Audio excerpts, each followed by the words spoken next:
الذین آمنوا وہ لوگ جو کہ ایمان لے آتے ہیں، وتطمئن قلوبہم بذکر اللہ اور پھر ان کی حالت یہ ہوتی ہے کہ ان کے دلوں کو سکون اللہ کی یاد ہی میں آتا ہے۔ الا بذکر اللہ تطمئن القلوب، آگاہ ہو جاؤ، اللہ کے ذکر ہی میں دلوں کا سکون ہے۔ یہ سورۃ الرعد کی آیت نمبر 28 کا وہ پورشن ہے جو ہم نے اپنے دونوں اذکار کارڈ، صبح شام کے اذکار کارڈ اور فرض نماز کے بعد اذکار کارڈ کے اوپر یہ آیت ٹاپ کے اوپر لکھی ہوئی ہے۔ آگاہ ہو جاؤ، کان کھول کر سن لو کہ اللہ کی یاد میں، اللہ کے ذکر میں ہی دلوں کا سکون ہے۔ دیکھیں، ایک ذکر کی وہ قسم ہے جو اللہ تعالیٰ نے آپ کے اوپر اوبلیگیٹری کر دی ہے، اس کے بغیر چارہ نہیں، وہ ہے نماز۔ وَأَقِمِ الصَّلَاةَ لِذِكْرِي، میری یاد کے لیے نماز کو قائم رکھنا۔ اس کانٹیکسٹ میں بخاری مسلم میں حدیث ہے، نبی علیہ السلام ایک سفر میں تھے، رات کو مشورہ کیا کہ فجر نماز پڑھ کے ہی سوئیں گے اب سفر میں۔ کچھ اصحاب نے کہا کہ نہیں یا رسول اللہ، تھوڑا سا آرام کر لیتے ہیں، ایک آدھ بندے کی ڈیوٹی لگا دیں، وہ ہمیں جگا دے گا۔ حضرت بلال کی ڈیوٹی لگائی گئی اور وہ اپنی سواری پہ مشرق کی طرف رخ کر کے بیٹھ گئے کہ جیسے ہی صبح صادق ہوگی، جو پو پھوٹتی ہے فجر کا وقت داخل ہوتے وقت، جو رات کے اینڈ ہونے کی نشانی ہوتی ہے، تو وہ باقیوں کو جگائیں گے، بس وہ بھی سو گئے۔ ہاں، جو قوالی لکھی ہوئی ہے اس میں تو سورج بھی نہیں نکلا تھا، لیکن یہاں سورج نکل آیا، کیونکہ یہ مسلم شریف میں لکھا ہوا ہے، وہ مولانا شریف میں لکھا ہوا ہے۔ بخاری میں تو تھوڑا سا حصہ ہے، مسلم میں پورا یہ واقعہ ہے۔ سب سے پہلے نبی علیہ السلام کی آنکھ کھلی اور سورج بلند ہو چکا ہے۔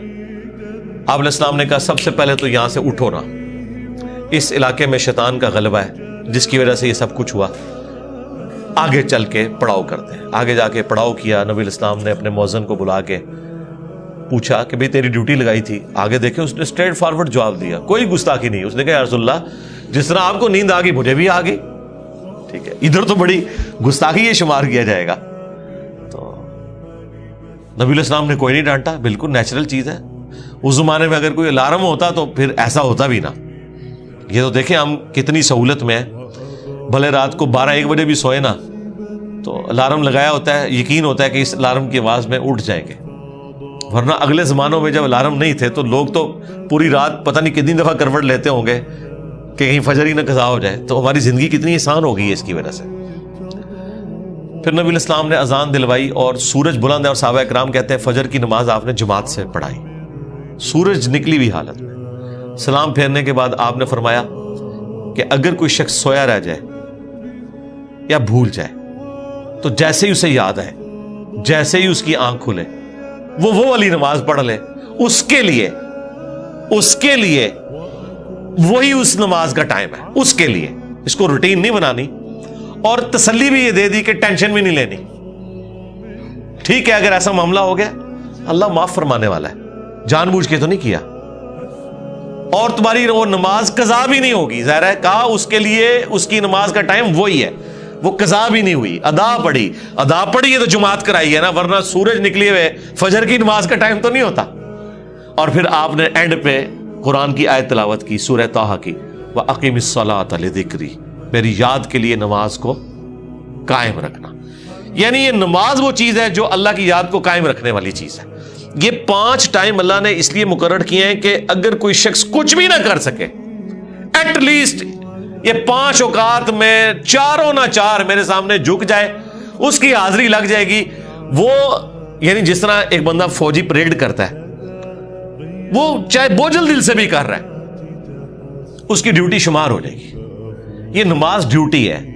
یہ شیطانی وسوسہ اپنے دماغ سے نکال دیں کہ اگر کسی کا نماز میں دل حاضر نہیں ہے تو اس کی نماز قبول نہیں ہے۔ نہیں، نماز کے فرائض میں آپ کہیں قرآن و حدیث میں نہیں دکھا سکتے کہ خشوع خضوع اس کا حصہ بنایا گیا ہو، کہ نماز کے اتنے فرائض ہیں ان میں سے خشوع خضوع بھی ایک ہے۔ نہیں، خشوع خضوع کبھی ڈسکس ہی نہیں ہوا اس حوالے سے۔ ترغیب کے لیے ضرور ہوا کہ اہل ایمان کی نشانی ہے کہ وہ توجہ سے نماز پڑھتے ہیں، یہ کہیں نہیں آیا کہ جو توجہ بٹ جائے اس کی نماز نہیں ہوتی، یہ کبھی نہیں ہوا۔ یہ ٹاپک ڈسکس نہیں کیا گیا اسی وجہ سے کہ اللہ کو پتا تھا کہ دماغ سوچتا ہے، خاص حد تک انسان کنٹرول کر سکتا ہے. ہاں باقی ارکان کے اوپر بات ہوئی کہ ہر رکعت میں 1 رکوع اور 2 سجدے ہیں. اگر یہ والی غلطی ہو جائے تو اینڈ پہ سجدہ صاف کر لینا ہے. لیکن کہیں پہ خشوع خضوع نہیں ڈسکس ہوا کہ اگر کسی کو خیال آیا تو وہ نماز ہی دوبارہ پڑھے یا وہ اینڈ پہ سجدہ صاف کرے. یہ بات ڈسکس نہیں کی گئی اسی وجہ سے کہ اللہ کو پتا تھا کہ یہ ایک ڈیوٹی ہے جو انسان نے پوری کرنی ہے. اور اس دھاگے کے ساتھ انسان پھر بندہ رہتا ہے جب, تو یہ 5 اوقات میں جب اللہ کے سامنے آتا ہے نا, تو پھر وہ اللہ تعالیٰ سے اپنا دامن چھڑا نہیں سکتا. باقی کی زندگی بھی اس کی پازیٹیو ہو جاتی ہے. جو اللہ تعالیٰ فرمایا کہ نماز بے حیائی اور برے کاموں سے روکتی ہے, اگر کنٹینیوسلی انسان پورے پروٹوکول کے ساتھ نماز کو پڑھتا رہے. تو میری یاد کے لیے نماز کو قائم رکھنا, یہ حدیث بخاری میں بھی ہے اور مسلم کے اندر بھی.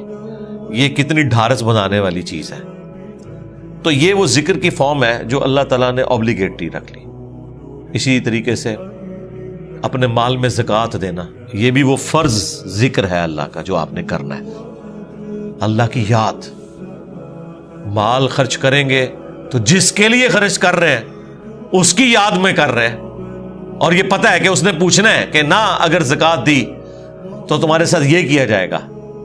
جو سورہ توبہ میں آیا کہ ان کا مال جو یہ جوڑتے ہیں کنز بنا کے اور اللہ کی راہ میں زکوٰۃ نہیں دیتے, تو قیامت کے دن ان کی پیٹھوں پہ, ان کے پہلوؤں کے اوپر, ان کے ماتھوں کے اوپر یہی سونا اور چاندی گرم کر کے داغا جائے گا اور کہا جائے گا کہ یہ ہے وہ مال جو تم نے دنیا میں جوڑا تھا.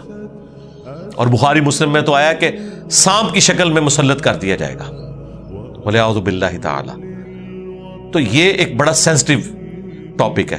اسی طریقے سے حج, وہ بھی فرض ذکر ہے.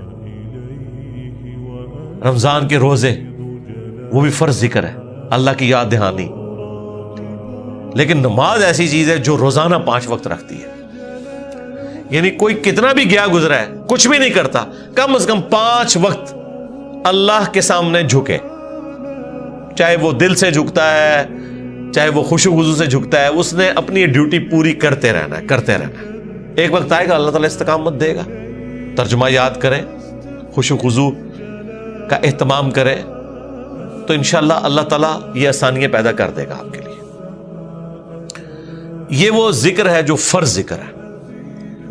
دوسرا ذکر وہ ہے